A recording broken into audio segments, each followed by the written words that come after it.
The Adventures of Captain Atom. I thought this was really fun. I loved the kind of stop motion with the Legos. I thought that was a really, really clever and a great way to kind of tell the story through. And I also couldn't tell if they were using any kind of animation in addition to. It looked like stop motion with Legos to me, but that's just my best guess.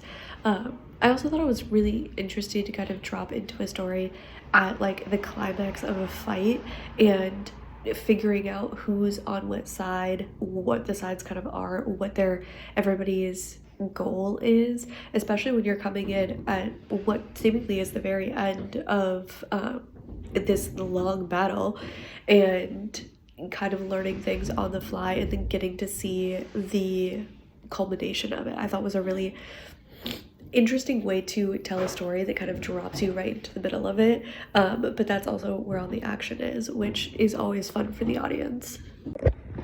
The Adventures of Captain Atom. What fun this piece is.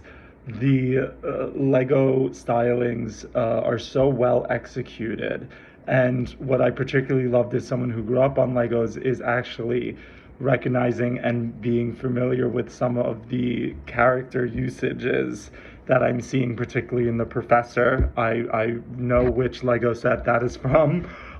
So that's fun as well for viewers. It kind of creates this meta Easter eggs for us Lego fans to enjoy, recognizing pieces from other pieces of IP, which I thought was really lovely. But it's something that's so comfortably familiar and yet feels fresh and original in its execution. It has a lot of lightness to it, but also the stakes are there, the conflict is there. It's just a tons of fun and really feels like a kind of serialized piece of content that children and adults could engage with in a long form manner.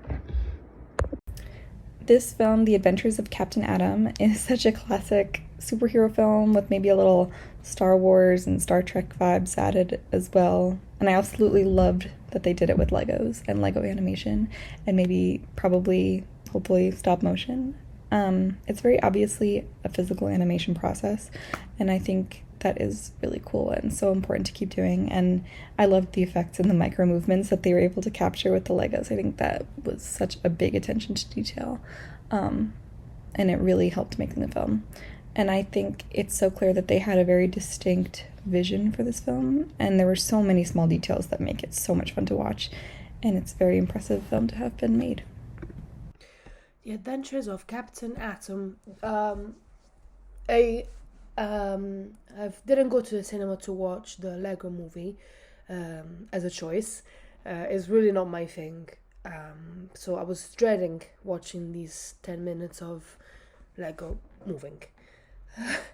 But surprisingly, I really, really enjoyed it. It was engaging, it was fun, the characters were fun. They had a mission, it was compelling in the way the mission was structured and resolved. And I thought it moved also quite well. It was really well done. It was like a high quality Lego, I'm guessing stop motion animation with some cool VFX in Lego style. So it was really fun. And there's a lot of tropes that can be reinvented to make it even fresher, an even fresher Lego Star Wars thing. But either way, it worked and it was fun.